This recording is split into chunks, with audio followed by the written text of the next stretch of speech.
자, 335페이지 3장의 조사 확인. 이쪽에서 이제 두 문제 정도까지 나올 수 있다고 말씀드렸고, 조사 확인 방법은 세 가지 방법이 있어요. 첫째, 누구한테 확인하는 방법이 있냐면 의뢰인한테, 그리고 뭐를 떼어보는 방법이 있죠. 공부를 떼어보는 방법, 그리고 이제 마지막에 어디 가는 방법, 현장, 이런 방법, 순서 이런 거 다 알고 계셔야 되고요. 뒷장 가시면 분묘기지권이라고 하는 것이 있는데, 분묘기지권은 제목 옆에다가 가로 하나만 열어주시고요. 일종의 법정지상권이에요. 그래서 한번 적어볼게요. 일종의 법정지상권. 법정지상권이면 타물권에 들어가잖아요. 그러니까 자기 땅에 인정되는 권리가 아니라는 거예요. 그러면 다른 사람 토지에다가 특수한 공작물을 설치했을 때 인정되는 지상권인데, 그 특수한 공작물이 뭐를 설치했을 때를 말하는 거야. 분묘. 그래서 그걸 분묘기지권이다 이렇게 이야기합니다. 분묘기지권은 누구한테만 인정되는 권리냐면 종손, 거기 권리자 쪽에 종손에다가 채색 하나만 해주실 거고요. 다른 후손들은 일체 관여할 문제가 아니라는 거죠. 그러니까 종손이면 무슨 아들을 종손이라고 하죠? 큰아들. 그럼 작은 아들은 관여 못해? 예, 작은 아들은 관여를 못합니다. 딸들은요? 일체 안 되고. 돌아가신 분의 배우자도 안 돼요. 오로지 누구만? 종손만 관여할 수 있다. 이런 얘기고, 그 분묘기지권에서 좀 올해 시험에 좀 출제가 좀 예상된다라고 한다면, 그 시효취득 관련해서 성립 두 번째 줄에 보면 2001년 1월 13일 이후 무단 점유 개시 분묘는 시효취득이 안 됨 이렇게 써 있죠. 그거 우리 전체 한번 채색해 주시고, 이걸 완전히 거꾸로 뒤집으면 어떤 말이 될까요? 2001년 1월 13일 전에 이제 점유를 개시했다면 앞으로도 시효취득이 가능해요. 가능한데 언제 이후에 점유를 개시하면 2001년 1월 13일 이후에 점유를 개시하면 시효취득이 안 된다는 거. 그거를 좀 기억하실 거고, 그게 이제 뭐하고 연동이 되냐면 오른쪽에 이제 장사법하고 연동이 되는데, 그 장사법에다가 땡땡 하나 해주시고 옆에다가 얘가 언제 시행되는 제도죠? 2001년 1월 13일 시행되는 제도라서 무단 설치 분묘는 장사법에 의한 불법 점유로 규정이 되어 있다 보니까 시효취득이 안 되는 거고, 장사법은 분묘기지권이 가지고 있는 여러 가지 문제점들을 제한하려고 하는 제도를 장사법이라고 합니다. 거기는 이제 뭐냐면 면적 같은 거 제한하잖아요. 그래서 개인 묘지는 얼마를 초과할 수 없어요? 30. 그거 우리 채색 하나 해주시고, 그 다음에 이제 나머지 묘들은 다 공동묘지들인데, 공동묘지는 한 기당 10, 합장하더라도 15, 뭐 이런 거를 초과할 수 없는 것이고요. 그리고 이제 밑에 자연장지 관련해서 개인 자연장지는 사후신고잖아요. 근데 가족과 종중, 문중 자연장지가 무슨 신고라고 되어 있어요? 사전신고. 거기다 우리 채색 별표 한번 하겠습니다. 특이한 케이스라서 중요하다는 얘기예요. 사전신고 중요. 네. 자, 농지는 다음 주에 보기로 하고 문제 한번 들어가 볼게요. 341. 1번. 조사 확인과 관련 공부를 연결한 것인데 틀린 거 1번. 주택 근저당권자의 성명을 확인하기 위해서 등기부 을구를 떴대. 연결 잘했어요? 네. 예. 2. 임야에 식재된 임목의 등록 명의인의 성명이나 등록일자. 이건 뭘 띄워봐야 돼? 임야대장이 아니라. 임목 등록 원부. 그죠? 임목 등록 원부라는 거 있잖아요. 임야대장에는 임목에 대한 어떤 정보도 등록되지 않습니다. 예, 임야대장에는 말 그대로 임야만, 토지에 대한 정보만 들어가는 거지, 임목에 대한 어떤 정보도 등록되지 않고요. 3. 임목의 소유자는 임목등기부 갑구를 통해서 확인할 수 있어요? 네. 4.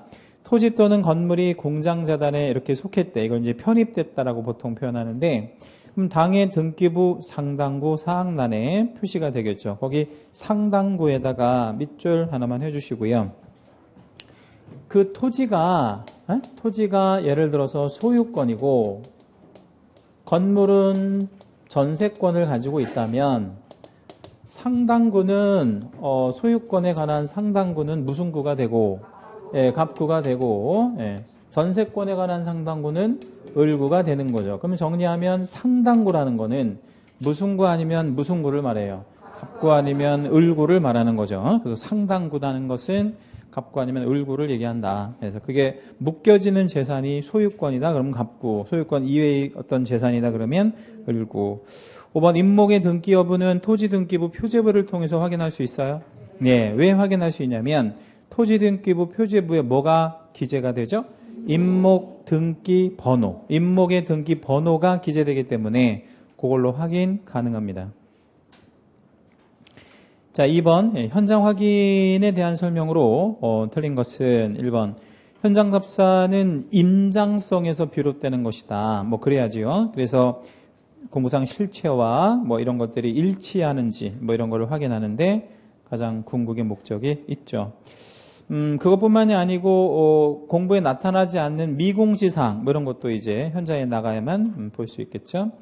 이 현장 확인은 확인 설명서 작성의 기초가 된다라고 했는데 확인 설명서 작성의 기초가 될 수 있는 거 예를 하나만 거기다 적어 놓을게요. 건축물의 방향 같은 거. 건축물의 방향은 확인 설명서에 꼭 기재를 해야 되거든요. 근데 어디에는 안 나타나. 대장이 안 나타난다고. 그러면 어디에 나가서? 현장에 나가서 보고 적어야 돼. 그죠? 주택은 뭘 기준하고?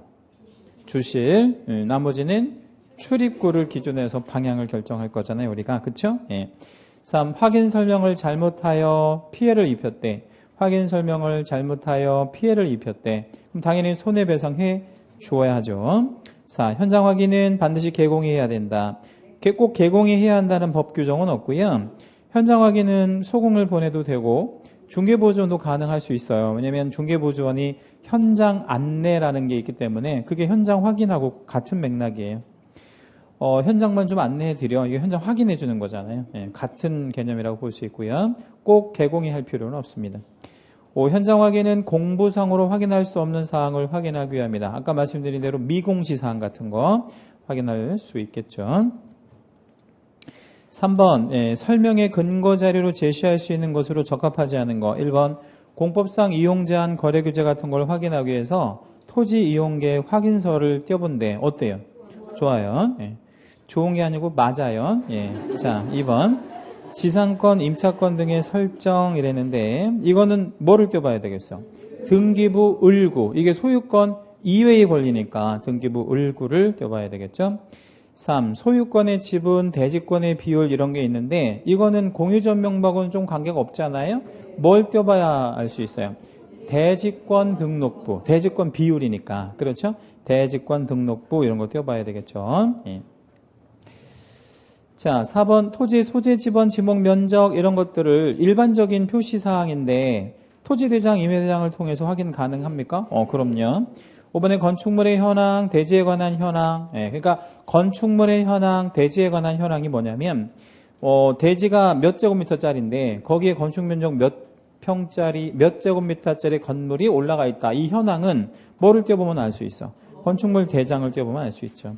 4번 지목, 지목의 정의. 지목이란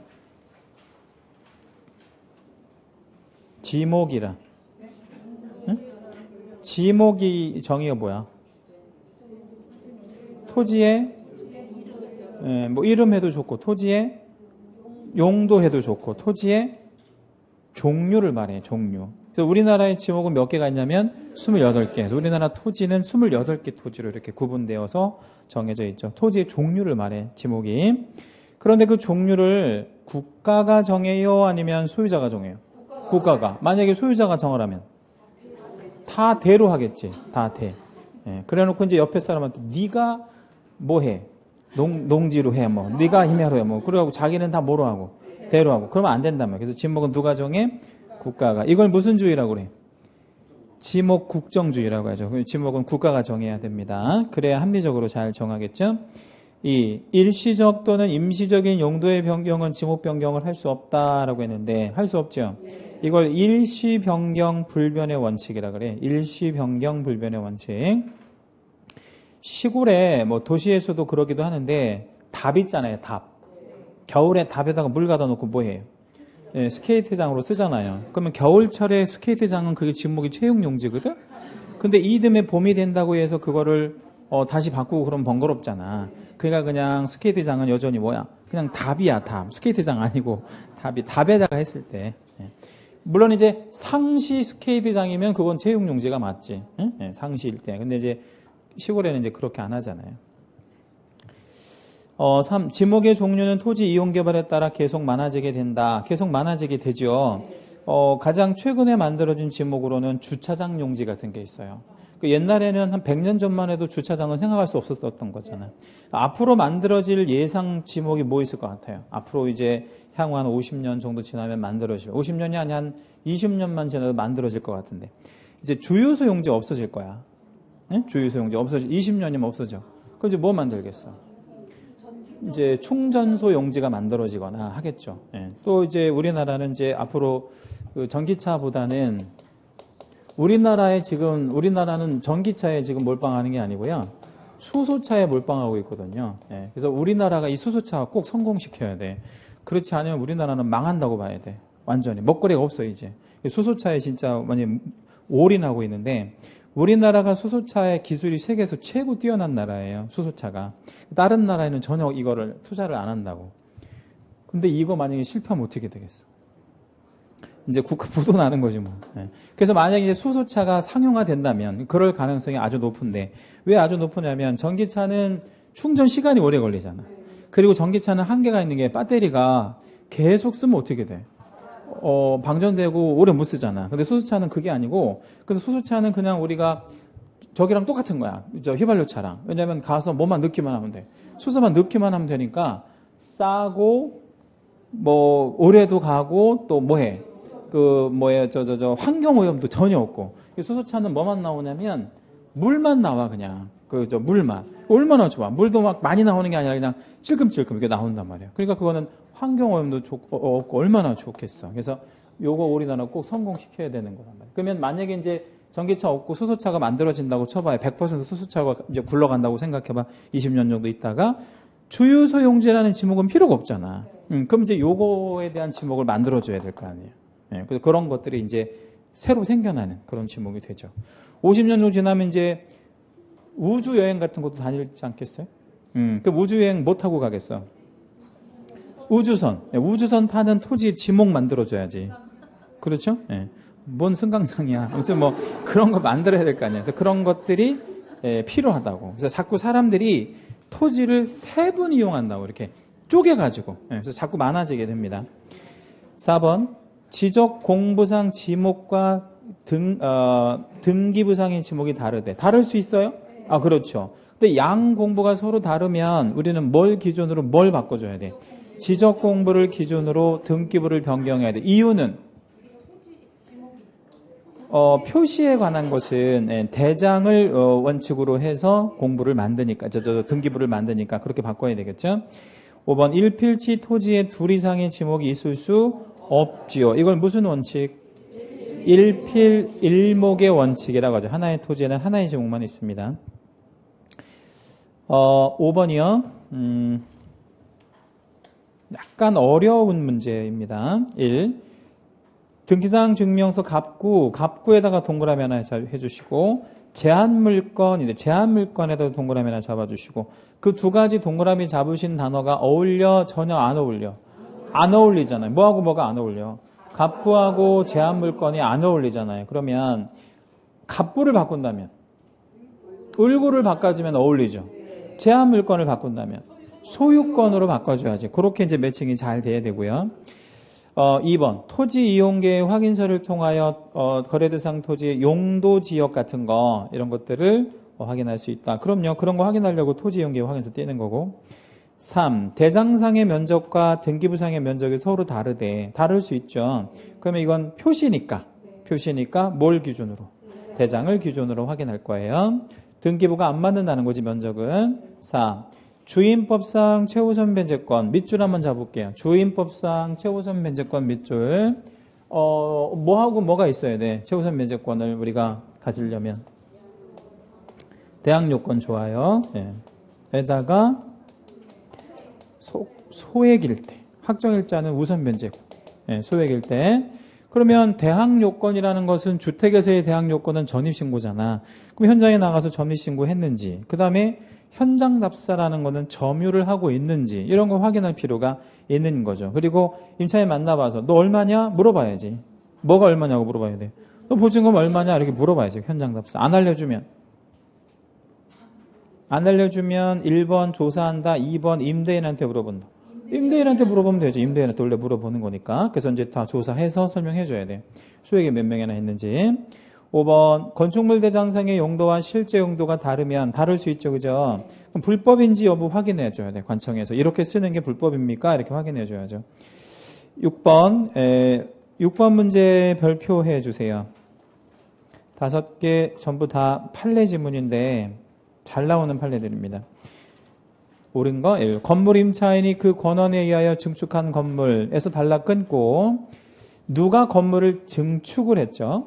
임차인이. 증축을 했다는 건 면적이 늘어났다는 거잖아. 근데 무슨 권원에 의해서? 소유권도 아닌데. 그 임차권에 의해서. 그럼 누구한테 동의나 승낙을 얻었다는 얘기네.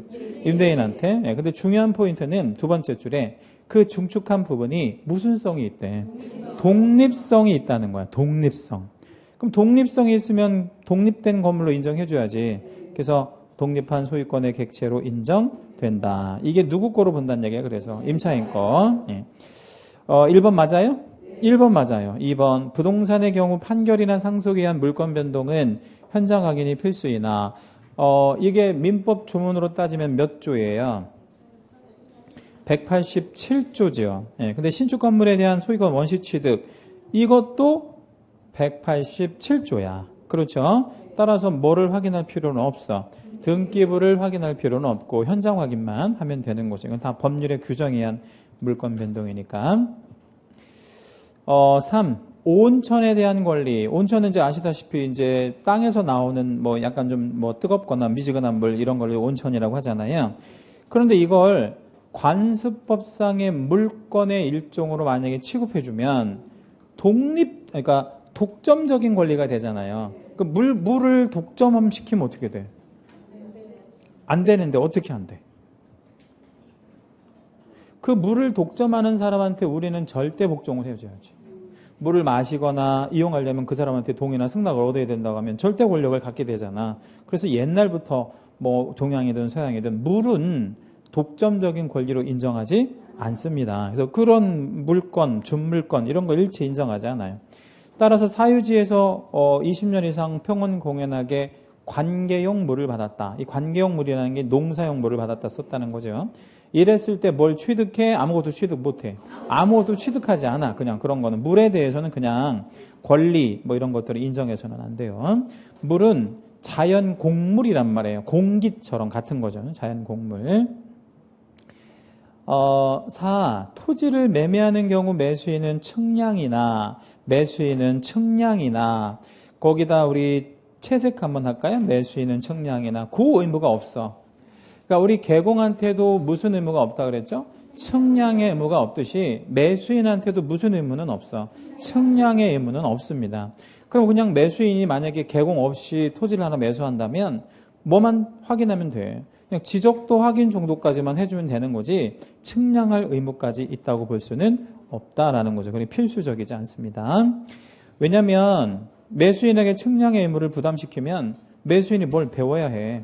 측량을 배워야 하는데 이게 배운다고 될 일이 아니잖아요. 그렇죠? 배운다고 했어. 그럼 장비는 어떻게 할 거야? 네, 뭐 이런 거. 산다고 쳐.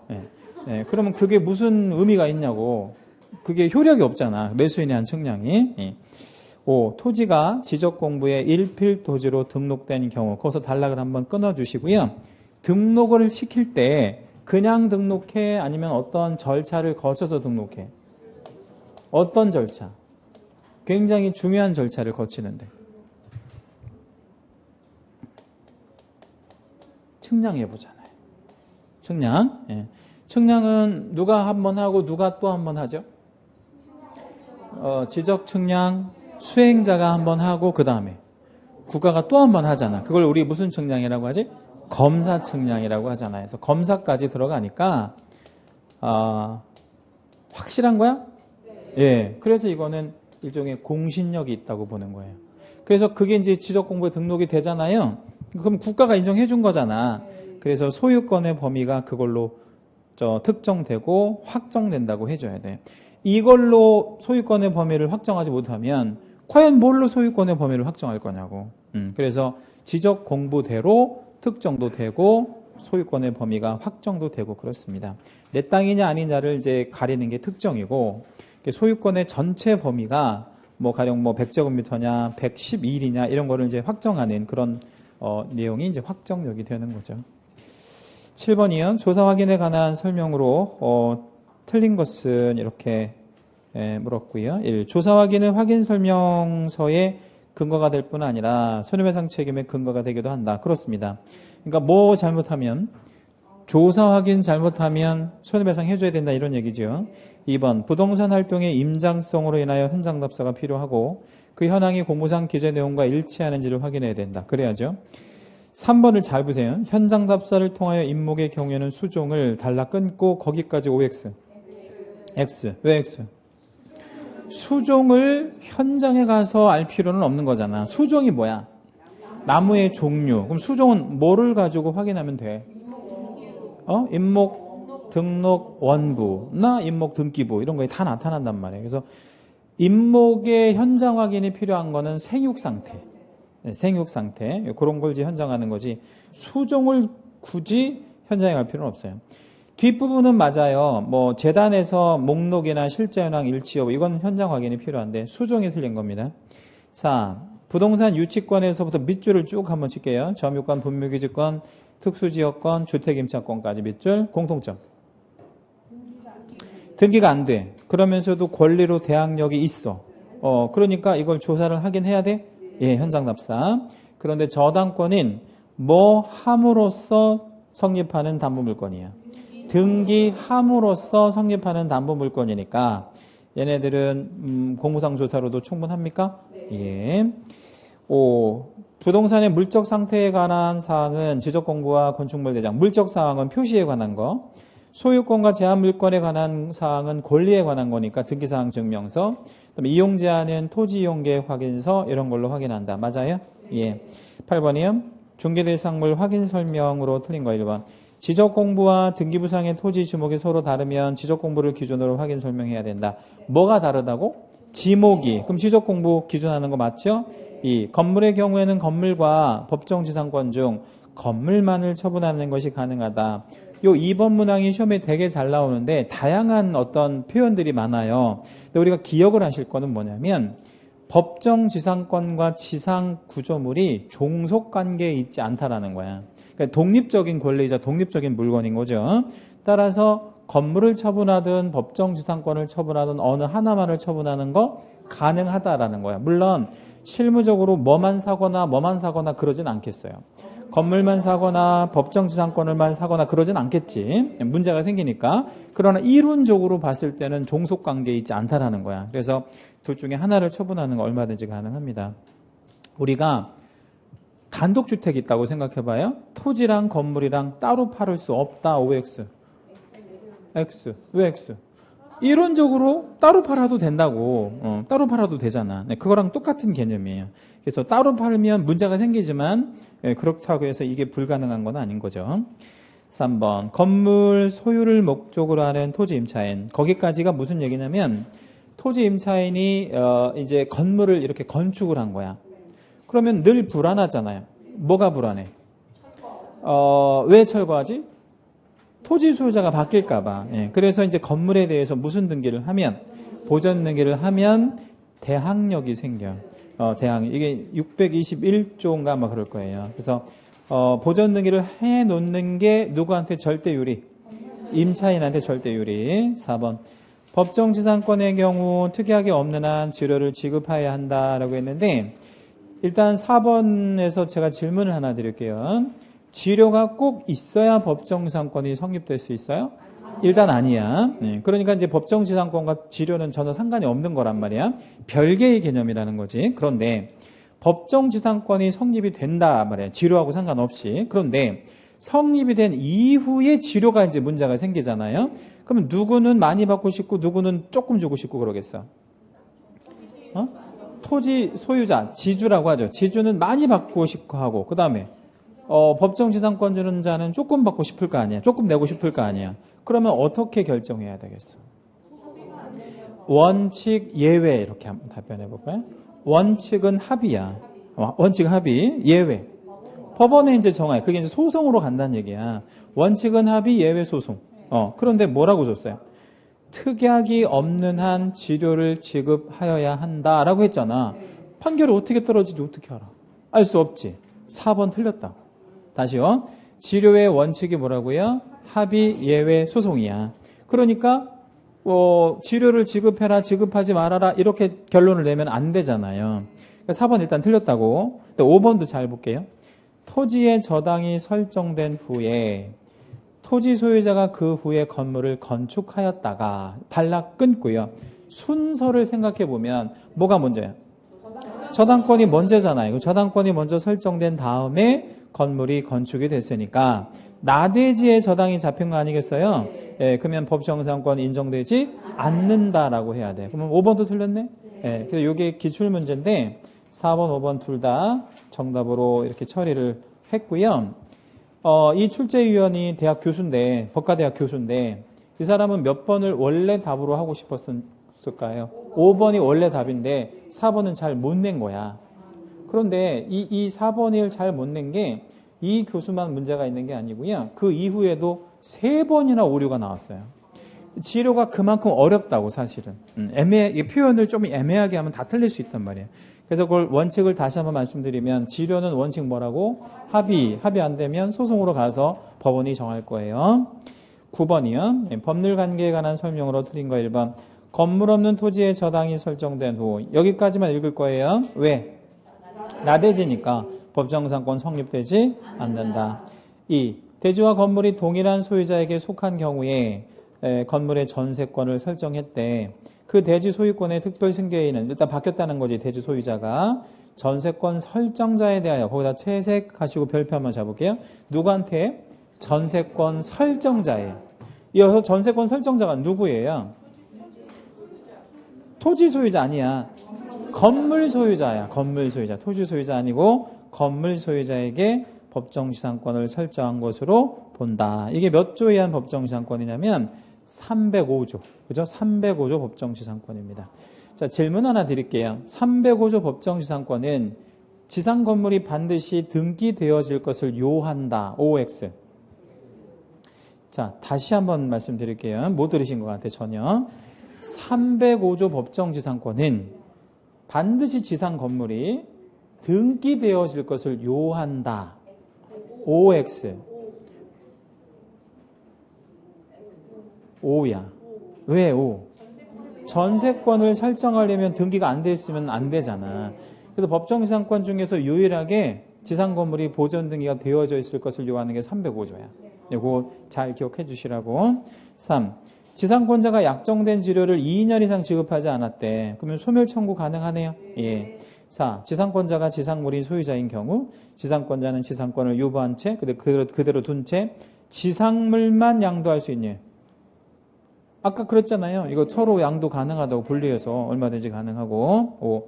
지상권의 존속기간은 당사자 설정에 의해서 자유롭게 정할 수 있어요. 자유롭게 정할 수 있어요. 다만 최단 기간의 제한이 있다라고 했는데 최단 기간의 제한이 있어요? 뭐 30년짜리도 있고 뭐 있잖아. 그지? 예. 15년짜리도 있고. 그렇죠? 예. 자, 10번. 예. 법정 지상권에 대한 설명 틀린 거 1. 나대지에까지만 읽으면 되겠죠? 그리고 뭐라고 하면 돼? 인정되지 않는다. 자, 2번 문항은 어디까지만 읽으면 될까요? 응? 어디까지만 읽으면 돼? 2번 문항. 건물로 볼 수 없는까지만 읽으면 되지 뭐. 건물이 없는데 뭐가 있어? 아무것도 없지. 그죠? 건물이 없으면 법정상권도 없는 거야. 예. 건물이 있어야 법정상권을 인정할 여지가 있는 거지. 그렇죠? 예. 3번은 저당물의 경매로 인하여 토지와 지상 건물이 다른 소유자에게 속하게 됐대. 원래는 같았는데 토지 소유자는 건물의 소유자에 대해 지상권을 설정한 것으로 본다. 이게 몇 조에 한 법정지상권이냐면 366조에 한 법정지상권이에요. 4번 저당권 설정 당시 건물이 멸실되거나 철거된 후 거기서 단락 끊어주시고 굉장히 중요한 질문 하나 드릴게요. 저당권 설정 당시 건물이 있었대 없었대? 있었지. 왜? 있었기 때문에 멸실도 되고 철거도 되는 거야. 없었으면 멸실이 되거나 철거가 될 수가 없으니까. 따라서 결론, 법정상권 인정된다라고 해야 돼. 안 되는 거 아니에요? 되는 거예요. 되는데 무슨 건물을 기준으로? 기존 건물. 그러니까 면적이 확장되어지지는 않는다는 얘기야. 그 법정지상권의 범위가. 5번. 법정지상권은 건물의 소유에 부속되는 종속적인 권리로서 달라 끊고 이렇게 종속적인 관계에 있지 않다라고. 독립적 권리란 말이에요. 따라서 어느 하나만을 처분하는 거 불가능, 가능. 가능. 자, 11번. 틀린 거 1번. 환매 등기가 있을 때 환매 등기 사실과 등기의 위험성을 알려준다. 환매 등기 위험한가요? 뭐가? 환매권자가 환매권을 행사하면 소유권을 뺏기니까 굉장히 위험하죠. 2. 가처분 등기에 대한 결론 위험성을 또 알려주래. 알려줘야지. 가처분도 위험해요? 왜? 가처분권자가 승소하면 이후의 권리자들은 다 직권말소가 되니까 소유권 뺏기잖아. 자, 그러면 질문이요. 어려운 질문이야. 1번하고 2번 중에서 더 위험한 거. 물론 둘 다 소유권은 다 뺏기긴 해. 그런데 좀 덜 위험하고 하나는 더 위험한 게 있어. 1번이 더 위험해? 예. 2번이 더 위험해. 자, 왜 2번이 더 위험해? 왜? 그러니까 그러면 1번은 왜 덜 위험해? 환매는 못할 수도 있어. 예를 들자면 돈이 없으면, 환매금이 없으면. 그러니까 이걸 받는 사람 입장에서는 돈은 받는다고. 뺏기기는 건 좋은데 돈을 받잖아, 환매는. 그렇잖아요. 예. 그런데 가처분은 그런 게 아니야. 돈을 안 주고 그냥 말소시킨다고. 그러니까 그냥 나는 그냥 뺏기는 거야. 근데 환매는 돈이라도 받잖아. 예. 근데 만약에 내가 취득한 금액보다 환매금이 커. 그럼 좋은 거지 뭐. 예. 위험하긴 하지만. 예. 자, 3번 담보가등기는 쭉 넘어가다 보니까 본질적 권능이다 이런 말 나와 있잖아요. 밑줄 한번 잡아주시고 담보가등기의 본질적 권능이라는 게 뭐냐면 채권만족이에요. 무슨 얘기예요? 채권만족이라는 게? 받을 돈이 있다는 거야. 담보가등기는. 그렇죠? 그래서 담보가등기는 받을 돈이 있는 거야. 그러면 얘 그렇게 위험하지 않아. 왜 그렇게 위험하진 않아? 돈으로 해결할 수 있어. 돈으로. 그래서 이제 담보가등기권자한테 또 채권액 얼마야? 이렇게 물어봐가지고요. 갚아주면 되는 거지 뭐. 그러니까 크게 위험하진 않아. 그러니까 뭐랑 같은 개념이라고 보시면 되냐면 저당권하고 같은 개념이라고 생각하시면 돼. 4번의 보전가등기는 굉장히 위험한데 이건 이제 왜 위험한지 좀 이따 다시 말씀드리고 표현이 이렇게 나왔어요. 가등기에 기한 본등기보다 제3자가 이전 등기를 먼저 했대. 그럼 가등기의 효력은 상실한다 이랬잖아요. 이 4번이 무슨 사례냐면 이렇게 된 거야. 등기부를 한번 보여드리면 자, 소유권 보전을 갑이 했어요. 그리고 2번에 보전가등기가 있는데 이 보전가등기는 뭐하고 상관없이 등기를 한 거야. 돈하고 상관없단 말이야. 소유권을 원하는 거야. 그리고 가등기 하면 뭐가 이렇게 잡혀? 여백이 잡히잖아. 예. 그리고 나서 순위번호 3번으로 소유권이 이전됐다는 거야. 갑에게서 병에게로. 그러니까 이 사례를 여기다 대입하면 무슨 등기가 되기 전에 본등기가 되기 전에 소유권 이전 등기가 왔대. 그러면 얘가 지워진다 이 뜻이야. 얘가 왜 지워져? 선순인데. 그대로 남지. 오히려 얘가 뭐를 하면 본등기를 이제 어떻게 해? 본등기 해야 되잖아. 어떻게 해? 갑이 을에게 넘겨줘야지. 왜? 얘가 가등기권자니까. 그렇죠?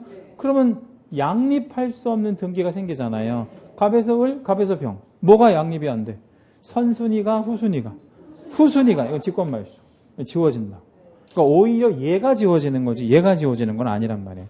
이때 돈 주고 가지가 그냥 가지가? 그냥. 이건 이제 그냥 말소, 직권말소가 되는 거야. 자, 그러면 2번 가처분 등기하고 4번 보전가등기하고 더 위험한 거. 보전가등기가 훨씬 위험한데 왜 훨씬 위험할까요? 아니 돈은 똑같이 해결 안 돼. 가처분도 돈으로 해결 안 되고 보전도 어차피 돈으로 해결은 안 돼. 그런데 가처분 등기는 가처분권자가 패소할 수가 있어. 그럼 아무것도 아닌 거야. 그냥 껍데기밖에 없는 거지. 근데 보전가등기는 폐소할 일이 없는 게 보전가등기는 누가 잡아준 거냐면 소유자가 잡아준 거란 말이야. 같이 가서 어디 가서 등기소에 가서 이거가 직권말소 될 일은 없는 거예요. 굉장히 위험한 그런 거죠. 그래서 우리가 위험한 걸로 따지면 뭐하고 뭐가 위험해? 보전가등기랑 가처분 이런 거는 절대 우리 중개하면 안 됩니다. 위험하고 그런 것도 알려줘야 되고. 5번 가압류, 맨 끝에 가압류의 본질이라는 말이 있잖아요. 거기다 밑줄 하시고 요거 적어주시면 돼. 가압류의 본질은 뭐야? 채권만족이야. 받을 돈이 있어서 하는 거라고. 그럼 가압류 그렇게 위험할 게 없어. 그냥 돈으로 해결하면 다 돼요. 이 세상에서 제일 간단한 게 돈으로 해결하는 게 제일 간단한 것 같아요. 12. 권리관계 확인에 대한 설명으로 틀린 것은 이렇게 물었는데 13번까지만 하고 마칠게요. 시간 때문에. 1. 등기필 정보로 소유권을 확인할 수 있는데 뭐 그렇죠. 저당권 등 다른 권리관계는 알 수 없기 때문에 그렇죠. 나머지 권리는 뭐를 떼어봐야 돼? 등기사항 증명서 떼어봐야 되고 2. 개공이 근저당이 설치된 부동산의 채권 최고액을 확인하여 설명하면 족하고 그렇지요. 거기 채권 최고액에서부터 족하고까지 채색하시고 별 2개 잡을게요. 이 판례는 아주 중요한 판례입니다. 그러니까 근저당이 있대. 그러면 우리 뭐만 설명하면 족하다고? 채권 최고액. 나머지는 설명할 의무가 없잖아요. 3번. 개공은 권리를 이전하고자 하는 의뢰인이 주민등록증을 분실하여 주민등록증을 분실할 수 있죠. 그래서 그 주민등록증 대신 주민등록 등본으로 확인을 했대. 이 사람 참 바보 같은 짓을 했네. 주민등록증과 주민등록 등본은 쓰임새가 전혀 다르잖아요. 그럼 이 소유자가 주민등록증을 분실했으면 뭐를 달라 그래야 돼? 뭐 여권이나 운전면허증이나 이런 걸 보여달라고 해야지. 등본에는 뭐가 안 나타나. 사진이 없는데 뭔 확인을 했겠어요. 말이 안 되는 거죠. 4. 개공이 권리관계에 대하여 조사 확인하는 범위에는 등기부 기재된 권리는 당연하고 등기부 기재사항 외의 권리도 포함된다. 그렇습니까? 예. 5. 당해 중개대 상물에 관하여 등기한 권리의 순위로 법률에 다른 규정이 없을 때에는 동구에서 한 거는 무슨 번호? 순위번호. 별구에서 한 등기는 접수번호. 이렇게 이제 확인하면 되는 거죠. 13번 옳은 거 1번. 개공이 임목을 거래하면서 임목에 관한 소유권 보전 등기 사실 여부를 확인하는 데 있어서 그러니까 임목인지 아닌지만 확인하려고 하는 거예요. 그래서 토지등기부 표제부만 가지고 명확히 해도 됩니까? 예. 2번. 개공이 다세대 주택에다가 채색 하나만 해주세요. 다세대 주택 채색 하나 해주시고 다세대는 공동주택, 단독주택. 공동주택. 예. 그래서 두 번째 줄 끝부분에 보면 집원만을 명확히 확인하였다 이러면 안 돼. 공동주택이니까 동호수가 꼭 들어가줘야 돼. 만약에 앞에가 다가구 주택이었다고 하면 집원만 맞아. 예, 근데 다세대는 꼭 뭐까지? 동호수까지 꼭 넣어줘야 돼요. 3. 개업공인중개사가 처의 명의로 된 주택에 대한 임대차 중개를 하면서 임대인의 대리인이라 자칭하는 자가 남편임에 틀림없는지 부부관계만을 명확히 확인하였다. 일단 그 3번 문항에서 처가 주택 소유자야. 처의 명의로 된 주택이라고 그랬으니까. 근데 그 처가 누구의 처예요? 개공의 처야? 남편의 처야? 네, 남편의 처지. 네? 모든 처는 다 남편의 처잖아요. 그죠? 네, 그러니까 어떻게 된 내막이에요 이게 지금? 부인 거를 남편이 임대를 놓으러 나온 거야. 근데 부부관계를 확인하는 게 무슨 의미가 있어? 그렇죠? 부부간의 처분행위를 일상가사 대리권으로 할 수 없기 때문에 할 수 없단 말이에요. 처분행위는.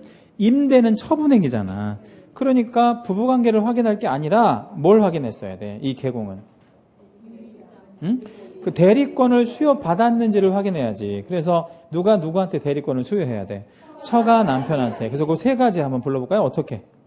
위임장 써줘야 되고, 그 다음에 인감 날인, 그 다음에 인감 증명서. 이렇게 이제 세트가 있는지를 확인해주는 그런 절차가 필요한 거죠. 4번. 개공이 학교법인 이러는데 학교법인에다 우리 밑줄 한번 해주시고 밑으로 빼볼게요. 학교법인은 100% 면세법인이기 때문에 부동산을 처분할 때는 무조건 허가를 받아야 돼. 그래서 초중고까지는 누구의 허가? 교육감. 그 다음에 대학 이상은 교육부 장관. 교육부 장관의 허가를 받아야 돼. 그런데 뭐라고 했냐면 법인격의 유무랑 대표자의 처분 권한 유무만을 명확히 확인. 이건 의미가 없는 거야, 사실은. 누가 허가를 해줬는지가 중요해. 허가 관청이. 왜냐면 허가제니까 이 관청에서 허가를 못 받으면 그 계약 자체는 뭐야? 무효야, 당연히. 무효일 수밖에 없어요. 5번. 개공이 아파트에 대한 임대차 중개를 하면서 담보물권 설정 여부를 계약 체결 다음 날에 무슨 의미가 있겠어요? 계약 체결 다음 날에가. 그러면 등기부는 언제 떠야 그게 안전한 거야? 계약 체결 이틀 전에는 어때? 그것도 위험해. 그럼 언제? 계약서 쓰기 직전에 떠야 돼. 만약에 내가 계약서를 2시에 쓴다. 그러면 1시 59분에 떼어보는 거죠. 그게 1분 정도라도 실시간으로 들어갈 수 있는 등기가 있잖아. 그러니까 그걸 떼어보는 것이 필요하다고. 자, 오늘은 여기까지 하지요. 여기까지 하고 다음 주에가 우리 진도 마지막 주잖아요. 그래서 뒤에 문제 전부 다 풀어갖고 오셔야 돼. 뭐 많지는 않아요. 전부 다 풀어갖고 오시고 모의고사는 따로 안 나갈 거고요. 여러분이 그건 뭐 시간 내서 하시면 되겠고 다음 주에 뵙도록 하겠습니다. 수고하셨습니다.